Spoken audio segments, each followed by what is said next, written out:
हाँ जी, आज का जो चैप्टर है वो हमारे पास 1 है, एक्सरसाइज इसकी 1.6 है, बलूचिस्तान बोर्ड क्वेटा की बुक है। चैप्टर का नाम हमारे पास मैट्रिक्स एंड डिटर्मिनेंट है, क्लास 9th है। ठीक है, इसका क्वेश्चन नंबर जो 3 है हमने वो सॉल्व करना है। ठीक है, जो कि हमारे पास क्या है कि use Cramer rule to solve the following system of equation, give reason if solution is not possible। ठीक है, आपने क्या करना है, Cramer rule से इन सिस्टम ऑफ इक्वेशंस को हल करना है और अगर ये हल नहीं होती तो आपने इनकी रीजन बतानी है। ठीक है, अब हमने क्या करना है, पहला क्वेश्चन है 4x plus 2y is equal to 3, 12x plus 6y is equal to 9। इसको आपने मैट्रिक्स फॉर्म में सबसे पहले लिखना है। ठीक है, मैट्रिक्स फॉर्म, यहां पे आपने 3 मैट्रिक्स बना लेने हैं। ये पहले में आपने x और y के कोफिशिएंट जैसे मैंने क्वेश्चन नंबर 2 में कराया था। ठीक है, इसलिए ये मैं जस्ट लिख रही हूं। अब यहाँ पर आपने क्या करना है, ये x है, ये a है, ये x है और ये b है। ठीक है, आपने a का मैट्रिक्स अलहदा कर देना है, 4, 12, 2, 6। अब आपने क्या करना है, अच्छा अब यहाँ पर जो फार्मूला है x को अगर फाइंड आउट करना है तो इसका क्रैमर रूल में a1 divided by a determinant, और अगर y को फाइंड आउट करना है तो a2 divided by a determinant है। ठीक है, सबसे पहले हम क्या करते हैं, a1 और a2 भी लिख लेते हैं। ठीक है, a1 आपने लिखना है, यहाँ पे आपने मैट्रिक्स बनाना है। ये जो a मैट्रिक्स है, ये जो पहला है ये x का है, इसको आपने हटा के ये 3 और 9 इसकी जगह पर लिखना है। ये 3 और 9 आ गया, 2 और 6 आ गया। इस तरह से a2 अगर आपने लिखना है तो y वाला आप हटाएंगे, ये वाला आप हटाएंगे, 4 और 12 लिखेंगे, 4 और 12, 3 और 9 लिखना है। ठीक है, अब आपने क्या करना है, सिंपल सबसे पहले a डिटर्मिनेंट आपने फाइंड आउट करना है। ठीक है, यहाँ मैं a डिटर्मिनेंट लेती हूँ, 4, 12 और 2, 6। ये आ गया 24 माइनस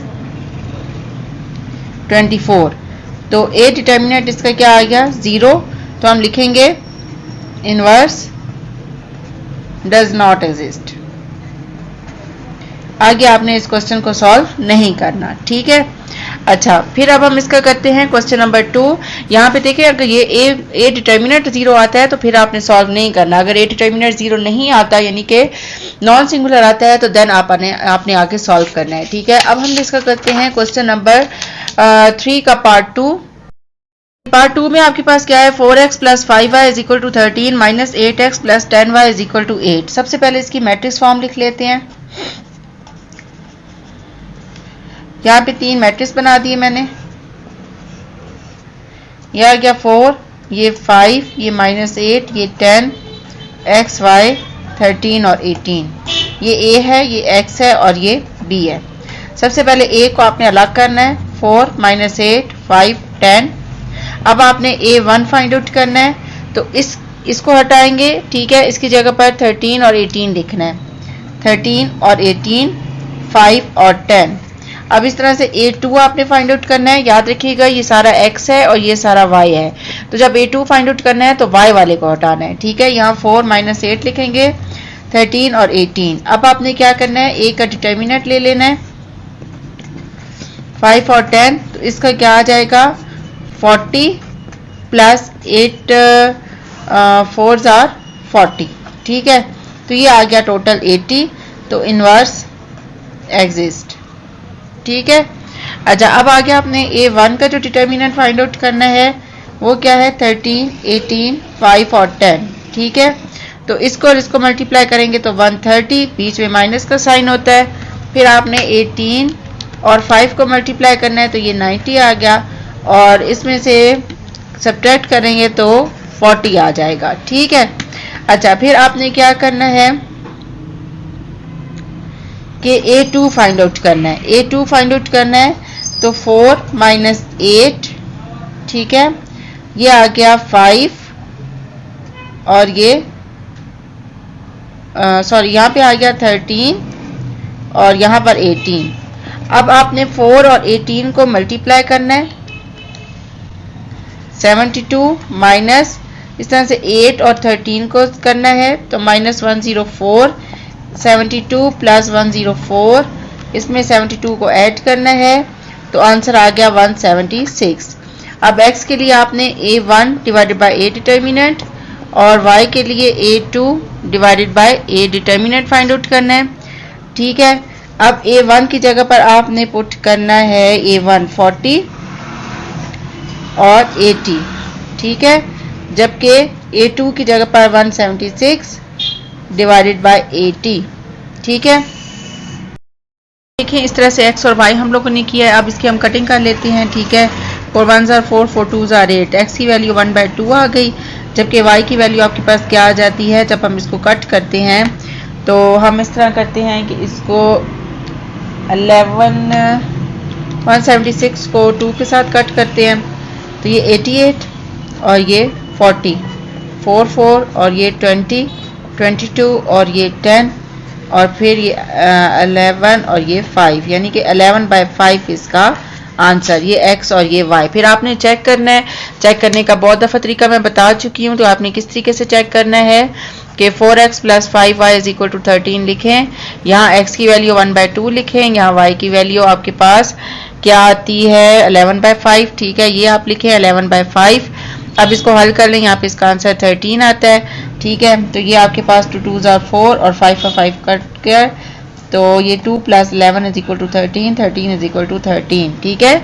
तो ये आपका आंसर आ गया x और y का, ठीक है। इसको आपने फिर सोल्यूशन सेट में लिख लेना है। सोल्यूशन सेट इसका कैसे लिखेंगे, ऐसे लिखकर यहाँ आ जाएगा 1/2 और यहाँ 11/5, ये इसका सोल्यूशन सेट। पहले x और फिर y की वैल्यू लिखनी है। एक दफ़ा फिर इस क्वेश्चन को देख लें। ये आपके पास ये क्वेश्चन होगा, आपने सबसे पहले इसकी मैट्रिक्स फॉर्म लिखनी है। मैट्रिक्स फॉर्म लिख के इसमें से A1 और A2 फाइंड आउट करना है। जब A1 आपने फाइंड आउट करना है तो ये x की वैल्यू होगी। इसके लिए आपने क्या करना होगा, जो A का मैट्रिक्स होगा उसमें जो x का कॉलम होगा उसको हटाकर ये जो B कांस्टेंट है वो पुट करना है। अगर आपने AY फाइंड आउट A2 यानी y फाइंड आउट करना है तो y का कॉलम हटाकर और ये वाला पुट कर देना है। उसके बाद इन तीनों के आपने ले लेने हैं डिटर्मिनेंट, डिटर्मिनेंट के बाद क्रैमर रूल लगाना है, फार्मूला लगाना है और फार्मूले की मदद से आपने x और y की वैल्यूज निकाल लेनी है। फिर आपने रफ में चेक करना है कि इन वैल्यूज का आंसर आपके पास, यानी कि इक्वेशन बराबर आती है। अगर इक्वेशन बराबर आएगी तो देन आपने उसको सोल्यूशन सेट में लिखना है, लेकिन ये काम आपने रफ में करना है, ठीक है। अच्छा जी, अब हम इसका करते हैं पार्ट 3 जो कि लास्ट पार्ट है, ठीक है। इसको सॉल्व करने से पहले अगर आप मेरे चैनल पे नए हैं और अभी तक मेरे चैनल को लाइक और सब्सक्राइब नहीं किया तो काइंडली मेरे चैनल को लाइक और सब्सक्राइब कर दें। और अगर आपको मेरी वीडियोस अच्छी लग रही हैं तो अपने फ्रेंड और फैमिली के साथ ज़रूर शेयर कीजिएगा। इसके अलावा आप मुझे फेसबुक और इंस्टा पर भी फॉलो कर सकते हैं, ठीक है। और एक हमारी रिक्वेस्ट है कि मेरे चैनल को ज़्यादा से ज़्यादा सपोर्ट करें और ज़्यादा से ज़्यादा लाइक और शेयर करें, ठीक है। अब हम अपने क्वेश्चन नंबर 3 की तरफ आते हैं। इसका पार्ट 3 है 0.6x + 0.8y = 3, 0.8x - 0.6y = 2। सबसे पहले इसकी मैट्रिक्स फॉर्म लिख लेते हैं। हाँ जी, मैट्रिक्स फॉर्म इसकी आ गई 0.6, 0.8, 0.8 - 0.6, यहाँ पे आ गया x और y और यहाँ पे आ गया 3 और 2। ये आ गया a, ये आ गया x और ये आ गया b, ठीक है। अब आपने a को अलग कर देना है, 0.6, 0.8, 0.8 - 0.6। अब आपने a1 आपने फाइंड आउट करना है, 3 2, 0.8 - 0.6। फिर आपने A2 फाइंड आउट करना है, 0.6, 0.8, ये वाला हटा के इसकी जगह पर 3 और 2। अब आपने क्या करना है, A डिटर्मिनेंट लेना है। डिटर्मिनेंट लेते हैं 0.6, आपने डिटर्मिनेंट लेना है 0.6, 0.8, 0.8 - 0.6, ठीक है। क्रॉस मल्टीप्लाई करते हैं तो 0.6 × 0.6 तो ये आ गया -0.36 - 0.8 × 0.8 तो ये आ गया -0.64। अब आपने इन दोनों को कर देना है ऐड, तो इसका आंसर आ गया -1, ठीक है। अब आपने A1 फाइंड आउट करना है, यानी इसका डिटर्मिनेंट लेना है, 3 2, 0.8 - 0.6 -0.6 × 3 -1.8 -0.8 × 2 तो 1.6। इन दोनों को आपने कर देना है ऐड और इसका आंसर -3.4 आ जाता है। अब आपने A2 फाइंड आउट करना है, ठीक है। 0.6, 0.8, 3 और 2 क्रॉस मल्टीप्लाई करते हैं, 0.6 × 2 1.2 -0.8 × 3 2.4, इनको आपस में कर देते हैं सब्ट्रैक्ट, तो इसका आंसर -1.2 आ गया। अब आपने x लिखना है, x की वैल्यू A1 डिवाइडेड बाय यानी A डिटर्मिनेंट और y की value A2 determinant divided by A determinant. अब A1 की जगह पर -3.4 डिवाइडेड बाय -1 और A2 की जगह पर -1.2 डिवाइडेड बाय -1 x की वैल्यू 3.4, जबकि y की वैल्यू आ गई 1.2। अब आपने रफ में जो काम करना है वो यहाँ पे लिख लेते हैं। 0.6x plus 0.8y is equal to 3। 0.6 और x की जगह पर 3.4 प्लस 0.8 और y की जगह पर 1.2 इज इक्वल टू 3। 0.6 मल्टीप्लाई 3.4, तो इसका आंसर आ गया 2.04 प्लस 0.8 मल्टीप्लाई 1.2, तो इसका आंसर आ गया 0.96 इज इक्वल टू 3। अब इसमें हम लोग 2.04 को जमा करते हैं, ठीक है। 2.04 प्लस 0.96, तो इसका आंसर देखें 3 इज इक्वल टू 3। ये आपका रफ काम था, इसका मतलब एक्यूरेट आंसर आए हैं। अब इसको हम क्या कर लेते हैं, सॉल्यूशन सेट लिख देते हैं। x की वैल्यू पहले लिखेंगे और y की वैल्यू बाद में। बहुत ही सिंपल सा आज का रूल था जो मैंने आज आपको सॉल्व करके दिखाया है, ठीक है। इसकी प्रैक्टिस ज़रूर कीजिएगा और मुझे फीडबैक ज़रूर दीजिएगा कि आज की वीडियो आपको कैसी लगी, ठीक है। और इसके अलावा आप मुझे कोई भी टॉपिक हो जो आप पूछना चाहते हो तो आप मुझे फेसबुक और इंस्टा पर भी बता सकते हैं, उस पर मैं आपको वीडियो बना दूंगी, ठीक है।